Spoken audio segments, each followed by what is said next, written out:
Hindi nakita ang buwan sa isinagawang moon sighting kagabi, kaya bukas pa ang selebrasyon ng Eid al-Fitr. Ito ang binigyang diin ng Darul Ifta BARMM.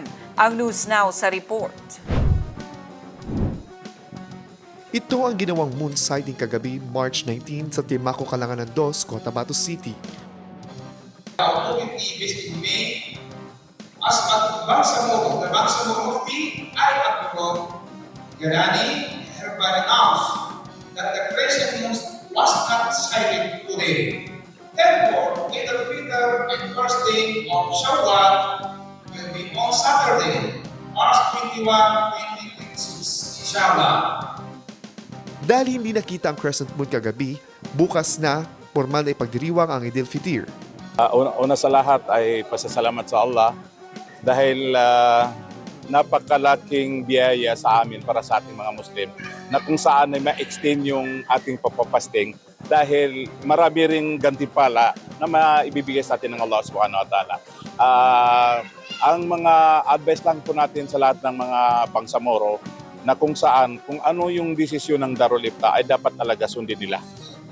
Dahil ang Darul Ifta, ito yung isang institusyon, Islamic authority, na ito yung supreme guidelines ng mga Bangsamoro regarding doon sa religious affairs. Halimbawa, regarding doon sa religious guidelines na kung saan ay karapat-dapat sa lahat ng Bangsamoro na sundin nila kung ano yung nagiging desisyon ng Darul Ifta. Dahil ito ay masusi nating pinag-aaralan mabuti at hindi lang tayo dito sa Minlang ang sumilip sa buwan. Bagamat may mga kasama tayo sa ibang mga probinsya, halimbawa sa Davao, sa Ginsang, at saka sa Palawan, at saka sa Maynila. So kasama din natin yung mga NCMF at pangalawa po ay yung mga malalapit na mga Muslim countries sa Southeast Asia na kung saan nagbigay din sila ng feedback na talagang hindi talaga nasilip yung buwan, hindi nakita ang buwan sa gabi ito.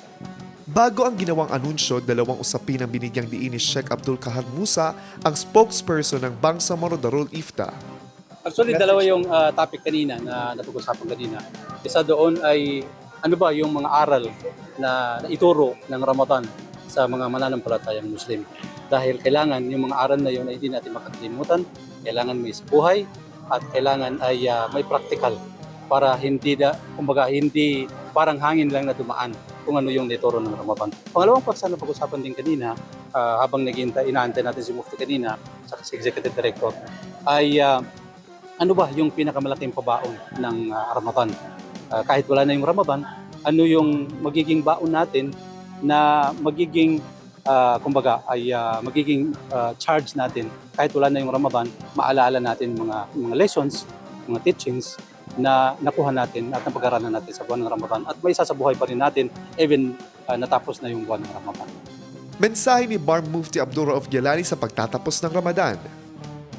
Nasita kanulangon ng mga Muslim na di kinagabu po so simba sa Allah Ta'ala. Apyag kanawon Ramadan na so simba sa Allah Ta'ala na yakad doon Allah Ta'ala wa'bud rabbaka hatta ya'tiya kal-yaqin. Kaya man kaparitya kapaginugot sa Allah Ta'ala na taman sa kapatay na itaros so kabaritya. Di ka natin po na Ramadan mo. Apya may pos ng Ramadan na ituloy-tuloy so mga napapangagi kano Ramadan. Ang pinakamalapit na kaulugan nung sinabi ni Mufti sa lingwahe namin sa Maguindanao, sabi niya, gusto kong ipaabot sa mga mananampalatayang Muslim, mga Bangsamoro dito sa Pilipinas at sa buong mundo na ang gawaing pananampalataya ay hindi lang sa buwan ng Ramadan. Kahit natapos na yung Ramadan, hindi nagtatapos yung mga gawaing pananampalataya. Katulad ng sinabi ni Allah Subhanahu wa Ta'ala sa banal ng Quran, sampalatayain mo ang nag-iisang Diyos habang ikaw ay may hininga pa. Ibig sabihin hanggang ikaw ay buhay pa. So itong Ramadan ay parang paaralan lang na tinuturuan tayo at kung ano yung napag-aralan natin dito sa buong buhay natin, isa sa katuparan natin. Marcus Uy, iMinds Philippines.